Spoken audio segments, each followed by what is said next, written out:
Imaginez la scène. Les volets sont fermés par crainte des Juifs. Les flammes des lampes à huile vacillent. Au centre de la pièce repose une table, la même sur laquelle Jésus, quelques semaines auparavant, avait rompu le pain et prononcé « Ceci est mon corps », le même endroit où il avait lavé les pieds des siens, la même pièce où Judas avait pris sa place, recevant le morceau de pain des mains même du Seigneur qu'il avait déjà décidé de trahir. Et maintenant, en ce lieu, 11 hommes contemplent un espace que personne ne veut regarder, un endroit que tous évitent de fixer, un endroit qui réclame d'être comblé, mais qui aurait le courage d'accepter l'héritage maudit du traître, d'occuper la chaise dont le précédent occupant a perdu la vie. Il existe un nom qui répond à cette question, et ce nom n'apparaît qu'une seule fois dans toute la Sainte Écriture, une seule fois. Dans tout le Nouveau Testament, avec ses 27 livres, ses plus de 260 000 mots, ses listes, ses généalogies, ses épîtres et ses récits, ce nom n'est prononcé qu'en Actes des Apôtres, chapitre 1, verset 26, un seul verset. Et après cela, le silence total. Cet homme ne sera plus jamais nommé. Il ne reparaît dans aucune scène. Il ne laisse pas trace d'un seul mot. Rien. Son nom est Matthias. Et ce que ce silence dissimule est le paradoxe le plus bouleversant de toute l'Église primitive. L'homme le plus silencieux de toute la Sainte Écriture est, dans le même temps, celui qui a accepté la mission la plus lourde qu'un être humain puisse recevoir. Il a accepté de s'asseoir là où Judas s'était assis. Il a accepté de devenir le 12e, conscient du destin qui avait marqué le 12e qui le précédait. Il a accepté en silence, sans protestation, sans hésitation, sans question, d'hériter de la chaise qui avait coûté l'âme d'un traître. Et cette acceptation silencieuse de celui que personne n'aurait désigné et que Dieu désigna, ouvrit la porte à 2000 ans d'Église. Sans le oui silencieux de Matthias, le nombre 12 serait demeuré incomplet. Le jour de la Pentecôte n'aurait trouvé que 11 apôtres. L'Église serait née avec une plaie ouverte. Mais Matthias accepta, et chaque 14 mai, l'Église retourne à lui. Elle retourne à l'homme que personne n'aurait choisi, et que Dieu choisit, au silencieux qui prit la place du traître, à celui qui entra dans l'histoire sacrée par une seule porte, la plus étroite de toutes, la porte laissée ouverte par l'espace vide. Pour comprendre qui fut Matthias, il faut d'abord comprendre un mot, son nom. Matthias en hébreu est Matithia, et Matithia signifie littéralement « don de Dieu ». L'homme dont le nom signifiait « don de Dieu » fut précisément l'homme que Dieu offrit à l'Église pour combler le manque laissé par celui qui s'était perdu. Le nom était prophétie, le nom était réponse. Le nom révélait déjà, bien avant toute apparition publique, ce que cet homme allait être. Mais au-delà du nom, l'Écriture ne nous dit presque rien de lui. Les pères de l'Église, parmi lesquels Eusèbe de Césarée, le premier historien du christianisme, au IVe siècle, ont identifié Matthias parmi les 72 disciples envoyés par Jésus durant sa vie publique. L'Évangile de Saint Luc, chapitre 10, versets 1 à 20, décrit cette mission. Jésus choisit 72 disciples, les envoya 2 par 2 dans les villes qu'il allait lui-même visiter et leur donna autorité sur les esprits impurs. Ces 72 formaient un cercle plus large que celui des 12, un ensemble de disciples proches formés par le Maître, mais étrangers à l'intimité la plus restreinte. Matthias faisait partie de ce groupe. Il avait connu Jésus personnellement. Il avait parcouru la Galilée, il avait entendu les discours sur la montagne, il avait vu les miracles. Mais il n'avait jamais été l'un des 12. C'était un homme du second rang, connu des apôtres, certainement, respecté certainement, mais pas protagoniste. Ce n'est pas de lui que l'Écriture rapporte les confessions de foi. Ce n'est pas de lui que l'on narre les chutes et les relèvements. Il était là, simplement là, en silence. Et c'est précisément cet homme du second rang qui sera appelé à occuper le premier. Voyons maintenant la scène. Voyons Jérusalem en ces jours étranges, entre l'Ascension et la Pentecôte. 10 jours suspendus dans le temps, 10 jours où l'Église existait déjà, mais n'avait pas encore reçu l'Esprit Saint, 10 jours où les apôtres avaient vu le Seigneur ressuscité monter aux cieux et se trouvaient désormais enfermés dans une salle haute de la ville, attendant quelque chose qu'ils ne comprenaient pas encore. La salle haute, en grec le cénacle, la grande pièce à l'étage supérieur d'une maison de Jérusalem, la même salle de la dernière scène, la même salle du jeudi saint.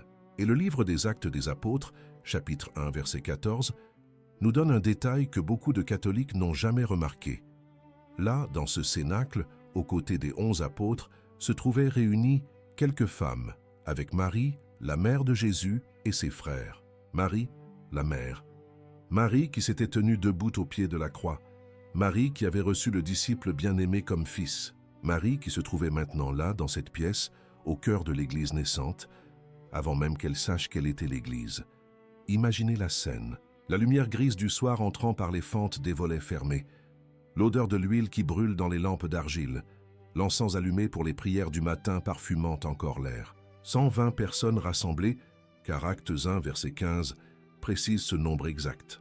120 disciples, là, dans cette salle. Les respirations silencieuses, les chapelets de pierre entre les doigts des femmes, les têtes inclinées. Et au milieu de tout, Marie, son manteau sur les épaules, en prière continuelle. Elle est la présence qui unit tous. La tradition de l'Église appelle ce moment le commencement de la maternité spirituelle de Marie sur l'Église tout entière.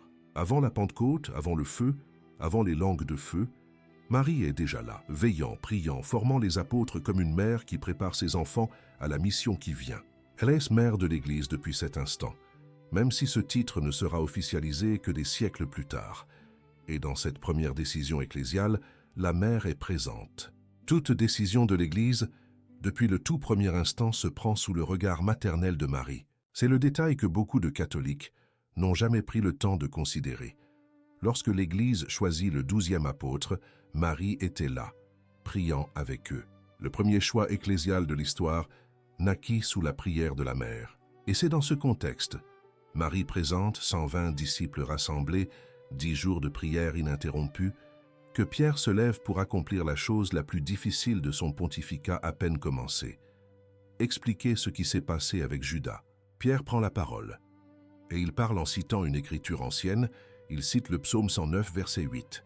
Un psaume écrit par David 1000 ans avant le calvaire, un psaume de lamentation qui disait « Au sujet du traître du juste, qu'un autre prenne sa charge » 1000 ans avant.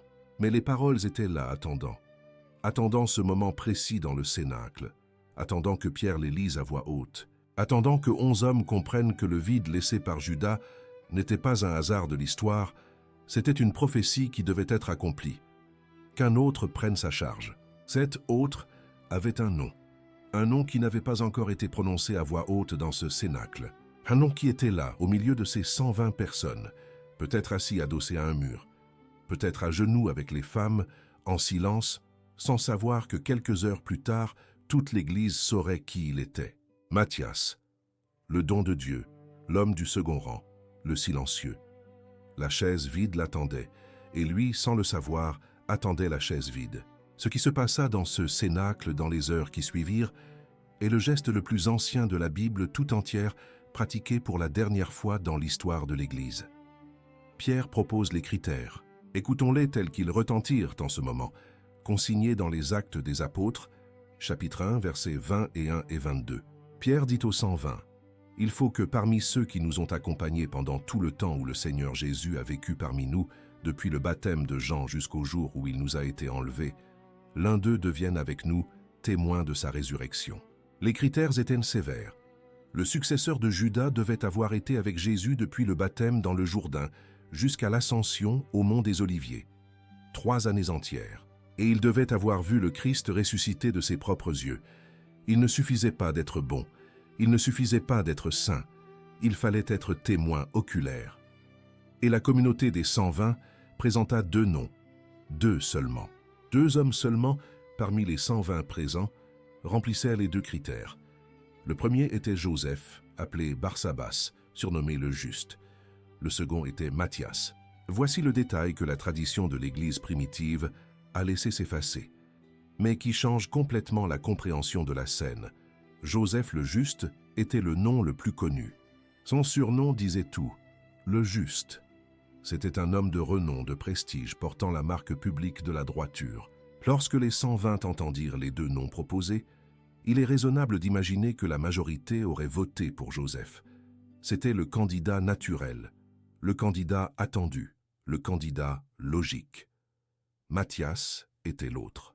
Le second dans l'ordre de présentation, le second dans la considération humaine, l'homme du second rang qui continuait d'être au second rang, jusque dans le moment le plus décisif de sa vie.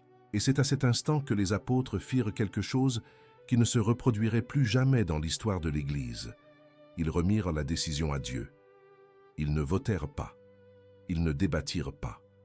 Ils ne convoquèrent pas de synode. Ils accomplirent un geste antique, très antique, hérité des 12 tribus d'Israël, le même geste par lequel, 1200 ans auparavant, Josué avait distribué la terre promise entre les tribus hébraïques. Le même geste par lequel le grand prêtre, dans le temple de Jérusalem, choisissait entre 2 boucs le jour des expiations.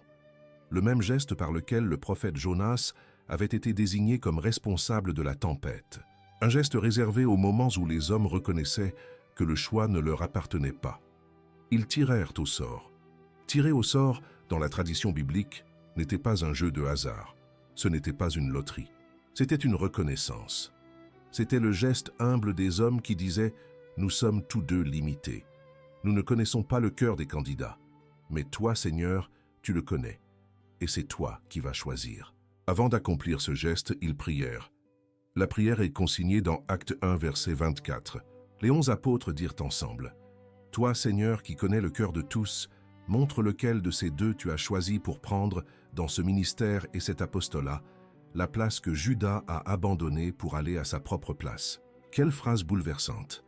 La place que Judas a abandonnée pour aller à sa propre place. La chaise de l'apôtre abandonnée par celui dont la véritable place était ailleurs, un endroit que l'Écriture ne nomme pas, mais que tous les présents comprenaient. Et après la prière, le geste. Imaginez ce moment précis. Les petits cailloux marqués, peut-être des fragments de céramique gravés, peut-être des morceaux d'os. Les mains de Pierre tenant le récipient. Marie à genoux dans un coin de la salle. La poussière en suspension dans l'air, traversée par les raies de lumière filtrant par les fentes des volets fermés. Le silence absolu des 120. La sueur froide sur les fronts, les souffles retenus. Joseph le juste d'un côté de la salle, Matthias de l'autre. Chacun attendant ce que Dieu seul, en cet instant, savait décider. Et le sort tomba sur Matthias, le second dans la considération humaine. L'homme du second rang. Le silencieux. Celui que personne n'aurait choisi de son propre chef. Mais Dieu choisit. Et Matthias accepta. C'est le détail le plus bouleversant de toute la scène. Nulle part dans le texte sacré nous ne trouvons Matthias disant « Seigneur, je n'en suis pas digne ». Nulle part nous ne trouvons de résistance, d'hésitation, de larmes de peur. Nulle part nous ne trouvons un seul mot de lui consigné. Matthias accepta simplement, en silence. Et le verset suivant, Acte 1, verset 26, se clôt sur une phrase finale. « Et il fut associé aux 11 apôtres. » Il fut associé, il fut compté, il fut reçu, sans discours, sans cérémonie, sans récit. Il accepta d'être le 12e en connaissant le destin du 12e qui l'avait précédé. Il accepta de s'asseoir sur la chaise qui avait coûté la vie au précédent. Il accepta, en silence, le poids le plus lourd de l'Église naissante. Et il y a encore un détail que personne ne mentionne, et qui change tout. Ce geste antique, tiré au sort pour connaître la volonté de Dieu, traversait toute la Bible de l'Ancien Testament. Il traversait les prophètes, il traversait les psaumes, il traversait l'histoire du peuple élu pendant plus de 1000 ans. Et là, dans ce cénacle, en cet instant, ce geste fut pratiqué pour la dernière fois. 10 jours plus tard, l'Esprit Saint descendrait sur les apôtres en langue de feu. Et à partir de ce moment, l'Église n'aurait plus jamais besoin de ce geste pour prendre des décisions. Ce serait l'Esprit Saint lui-même qui guiderait intérieurement les évêques et le peuple de Dieu dans chaque décision importante. Matthias est le dernier homme de l'histoire sacrée choisi par cette méthode. Le dernier d'une lignée qui avait commencé avec Moïse et Josué. Le dernier de plus de 1000 ans. Ce qu'il advint de Matthias par la suite, l'Écriture ne le dit pas. Mais la tradition de l'Église en a préservé les échos. Eusèbe de Césarée, au IVe siècle, et les écrivains chrétiens ultérieurs ont consigné que Matthias, après la Pentecôte, partit prêcher dans 3 régions. D'abord la Judée, puis les terres montagneuses et dangereuses de Cappadoce, une région à l'intérieur de l'actuelle Turquie, connue pour ses cités souterraines, où se cachaient les chrétiens persécutés. Et enfin les terres les plus lointaines de toutes, l'Éthiopie au cœur du continent africain, où peu d'apôtres parvinrent, où la langue était étrangère, où les coutumes effrayaient les voyageurs du monde gréco-romain. Dans toutes ces régions, Matthias prêcha, sans écrit conservé, sans lettres préservées, sans renommée. L'apôtre du silence continua de se taire jusqu'à la fin, ne laissant derrière lui que le témoignage oral des communautés qu'il avait formées. Et la fin arriva. Matthias fut capturé par le conseil des anciens d'une ville que les traditions anciennes identifient de différentes manières. Il fut accusé de propager le nom de Jésus. Il fut condamné pour avoir confessé publiquement que ce Jésus, crucifié des années auparavant, était le Fils du Dieu vivant. Il fut lapidé par la foule. Et selon la tradition la plus solide, après les pierres, il fut décapité d'un coup de hache. C'est pourquoi encore aujourd'hui, dans toute l'iconographie catholique, Saint Matthias est l'apôtre représenté tenant une hache entre ses mains. Les autres apôtres tiennent des livres, des clés, des croix, des poissons. Matthias tient l'arme de sa propre mort, l'instrument qui trancha la vie du silencieux. Le signe que cet homme qui avait accepté en silence la place du traître, accepta aussi en silence de verser son sang pour celui qu'il avait choisi. Accepter en silence, accomplir sans paraître, servir sans reconnaissance. Matthias ne fut pas le premier à agir ainsi. Avant lui, des siècles avant le Cénacle, avant l'Ascension, avant même l'Annonciation à Marie, il exista un autre homme que Dieu choisit pour une mission impossible. Un homme dont la Bible conserve les actes, mais non les paroles. Cet homme est Saint Joseph. Pensez à quelque chose que peu de catholiques perçoivent. Les 4 évangiles racontent la vie de Jésus en détail. Sur Marie, il consigne de nombreuses paroles. Le Magnificat en entier, ses mots à Gabriel, sa supplique à Cana. Sur Pierre, il rapporte des dizaines de phrases. Sur Jean-Baptiste, des prédications entières. Mais sur Saint Joseph, l'époux de Marie, le père adoptif de Jésus, il n'existe pas un seul mot consigné. Aucun. Dans tout le Nouveau Testament, Joseph agit, Joseph accomplit, Joseph voyage, Joseph travaille, mais il ne parle jamais, l'homme le plus silencieux de la Bible, et c'est ce silence qui fait de lui le frère spirituel de Matthias. Tous deux acceptèrent en silence des missions que personne n'accepterait humainement. Matthias accepta d'occuper la chaise du traître. Joseph accepta quelque chose d'encore plus inconcevable. Être père du Fils de Dieu sans en être le père biologique, époux de la Vierge Marie sans l'être au sens charnel, soutenir la Sainte Famille par son travail sans jamais comprendre pleinement le mystère qu'il abritait chez lui. La scène qui définit la fidélité silencieuse de Joseph se trouve dans l'Évangile, selon saint Matthieu chapitre 1, versets 20 à 24. Joseph était déjà fiancé à Marie, et il découvrit, avant de cohabiter avec elle, que Marie était enceinte. Comme l'Évangile l'explique, il était un homme juste, et parce qu'il était juste, il ne voulut pas la dénoncer publiquement, mais décida de la répudier en secret. Imaginez la douleur de cet homme cette nuit-là. Déjà à ce moment, avant même la révélation, Joseph choisit le silence qui protège. Joseph choisit sa propre souffrance plutôt que d'exposer celle qu'il aimait. Et c'est alors que l'ange lui apparaît en songe et dit « Joseph, fils de David, ne crains pas de prendre Marie pour épouse, car ce qui a été engendré en elle vient de l'Esprit Saint. » Et que fait Joseph? Le verset 24 consigne sa réponse en une seule phrase. Tout le don de soi, tout le oui, toute la fidélité d'une vie entière condensée en une phrase, Joseph fit comme l'ange du Seigneur lui avait ordonné. Il fit. Il ne dit pas, il ne répondit pas, il ne discuta pas, il ne demanda pas de preuves. Il fit. Comme Matthias des siècles plus tard, accepta. Sans parole, sans question, sans hésitation consignée. Et depuis cette nuit-là, la vie de Joseph fut une suite d'actes silencieux. Il conduisit Marie à Bethléem pour le recensement. Il reçut Jésus nouveau-né dans ses bras. Il s'enfuit en Égypte lorsque l'ange l'avertit du massacre ordonné par Hérode. Il revint à Nazareth quand la menace fut passée. Il établit son atelier dans la petite ville de Galilée et il travailla. Imaginez l'atelier de Nazareth. Les murs de pierre claire, le plafond bas noirci par le temps. L'odeur puissante du bois fraîchement coupé, cèdre, olivier, sycomore. Les outils de bronze accrochés au mur, rangés par l'homme du silence. Scie dentée, rabots de bois, ciseaux, marteaux, fil à plomb. La poussière fine du travail couvrant le sol. Et là, pendant près de 30 ans, 2 paires de mains travaillant côte à côte, les mains calleuses de Joseph qui enseignait, les mains jeunes de Jésus qui apprenait. 30 ans durant lesquels le Fils de Dieu lui-même apprit le travail humain auprès d'un homme qui n'a jamais prononcé un seul mot que l'Écriture est jugée digne de consigner. 30 ans. Le pape François, en 2020, a rédigé une lettre apostolique entière sur Saint Joseph, intitulée Patris Corde, qui signifie « cœur de père ». Et dans cette lettre, Le pape a appelé Saint Joseph le Père dans l'ombre, l'homme qui s'est donné totalement sans avoir besoin de paraître, l'homme dont la paternité s'exerça par la présence et non par les mots, l'homme qui enseigna à Jésus à être humain, sur le plan humain, sans jamais avoir eu besoin de laisser une seule phrase. Et voici le lien profond avec Matthias. Séparés par des siècles mais identiques dans son essence, tous deux acceptèrent en silence une place que la logique humaine ne justifierait pas. Joseph accepta une place pour laquelle aucun homme ne se serait porté candidat.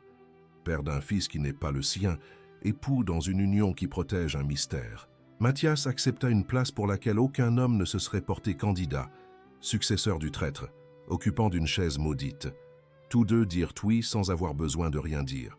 Tous deux accomplirent sans paraître. Et tandis que l'Église célèbre Saint Matthias chaque 14 mai, dans un coin peu connu de l'Europe, existe un signe concret, physique, palpable, de la gloire que Dieu réserve à ceux qui acceptent en silence. Ce signe se trouve à Trèves. Trèves est une ville de l'ouest de l'Allemagne, près de la frontière avec le Luxembourg, sur les rives de la Moselle. En allemand, on l'appelle Trier. Elle fut fondée par les Romains avant la naissance du Christ, sous le nom d'Augusta Treverorum. Elle est considérée comme la ville la plus ancienne d'Allemagne. Au IIIe et IVe siècle, elle fut l'une des capitales de l'Empire romain et la résidence de prédilection de l'empereur Constantin après sa conversion au christianisme. La mère de Constantin, Sainte Hélène, est le personnage qui relie Trèves à Saint Matthias. Sainte Hélène, au début du IVe siècle, accomplit l'un des pèlerinages les plus célèbres de l'histoire, le voyage à Jérusalem en quête de la croix du Christ. Et la tradition rapporte que lors de ce même pèlerinage, Hélène emporta également les reliques de l'apôtre Saint Matthias qui étaient vénérées à Jérusalem. Une partie demeura à Rome, dans la basilique Sainte-Marie Majeure. Hélène envoya l'autre partie à la ville où son fils régnait. Augusta des Trévères, l'homme qui avait accepté la place du traître, emporté en silence des siècles après sa mort jusqu'au cœur de l'Europe.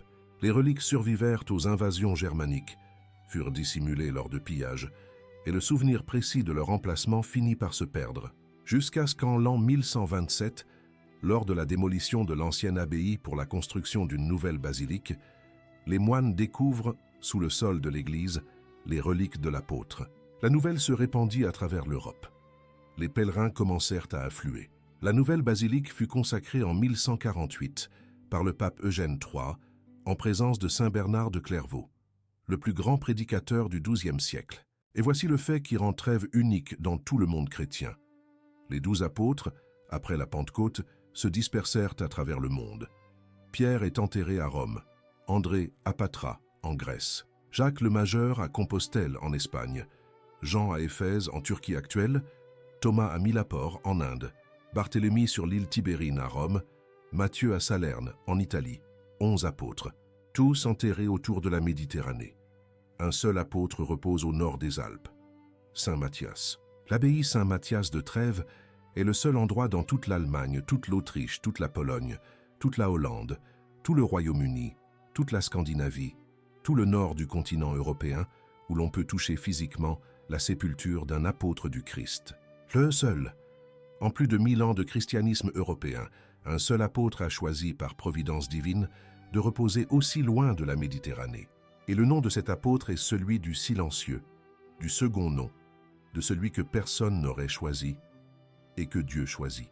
La crypte de la basilique de Trèves abrite aujourd'hui un sarcophage gothique du XIIe siècle. Sur lui repose l'effigie de l'apôtre allongé, la hache entre les mains. La pierre est froide au toucher. Les bougies des pèlerins tremblotent alentour tout au long de l'année. 50 000 personnes visitent le tombeau chaque année et beaucoup arrivent à pied, en parcourant le chemin de Saint-Matthias, un itinéraire officiel de pèlerinage de 240 km qui part de la ville d'Aix-la-Chapelle et traverse les montagnes et les vallées de la Rhénanie jusqu'à la porte de l'abbaye.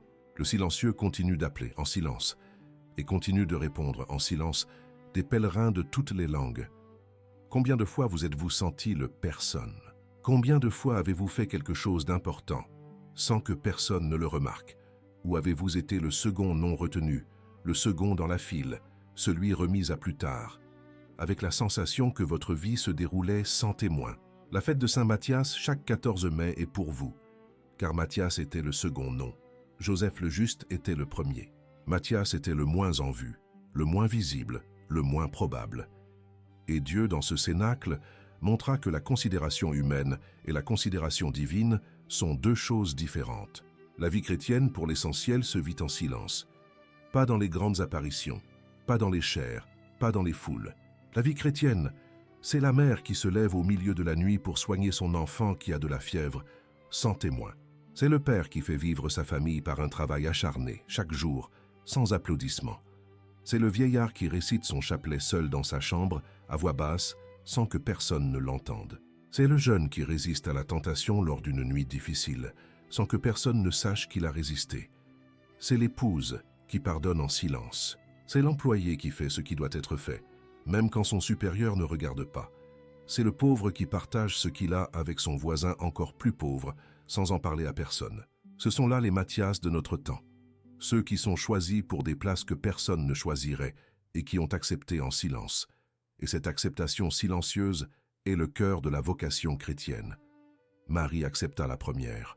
Au moment de l'Annonciation, elle dit « Qu'il me soit fait selon ta parole ». Joseph accepta ensuite en silence dans la nuit de l'ange. Matthias accepta des siècles plus tard, en silence, dans ce cénacle. Et tout chrétien qui suit véritablement le Christ accepte, à un moment donné, en silence. Accepter est le mot chrétien le plus difficile de tous. Plus difficile que prêcher, plus difficile qu'enseigner, plus difficile même que de mourir en martyr. Accepter, c'est remettre à Dieu la place qu'il nous a réservée, même quand cette place semble trop grande, ou trop petite, ou trop étrange. Accepter, c'est dire oui sans comprendre. Accepter, c'est faire comme Matthias, comme Joseph, comme Marie. C'est accomplir sans demander d'explication. Le catéchisme de l'Église catholique, au paragraphe 860, enseigne que les apôtres reçurent du Christ une mission qui ne prend pas fin, une mission qui a besoin de successeurs jusqu'au dernier jour du monde. Matthias entra dans cette mission par la porte la plus étroite, la porte de la place vide, et son acceptation silencieuse dans ce cénacle ouvrit la voie à 2000 ans de succession apostolique. Tout évêque de l'Église catholique aujourd'hui, en tout endroit du monde, est en communion directe avec les 12 apôtres, et Matthias est l'un d'eux. Sans le oui silencieux de cet homme du second rang, le nombre 12 ne se serait pas complété. L'histoire sacrée a besoin des silencieux. L'histoire sacrée a besoin de ceux qui n'attendent pas d'être choisis, de ceux qui ne cherchent pas la scène, de ceux qui sont prêts à s'asseoir sur n'importe quelle chaise que le Seigneur leur désignera, même si c'est la chaise que d'autres ont laissée vide. Si cette histoire a touché votre cœur, si vous vous êtes reconnu dans la chaise vide, dans le second nom, dans le silence fidèle, écrivez dans les commentaires le nom d'une personne silencieuse de votre vie, quelqu'un qui sert sans paraître, quelqu'un qui aime sans être remarqué. Prions ensemble en demandant l'intercession de Saint Matthias pour ces personnes. À Trèves, en Allemagne, le sarcophage de l'apôtre silencieux continue d'accueillir les pèlerins. Les bougies continuent de trembler dans la crypte. La hache demeure entre les mains de l'effigie sculptée. Et dans des millions de paroisses à travers le monde entier, le 14 mai, des prêtres prononcent le nom de Matthias à la messe, le nom que la Sainte Écriture n'a prononcé qu'une seule fois, mais que l'Église prononce chaque jour de l'année en quelque endroit du monde. Son silence est devenu écho. La chaise vide est devenue trône. Le personne est devenu apôtre. Saint Matthias, l'homme que personne n'aurait choisi et que Dieu choisit et qui accepta, priez pour nous.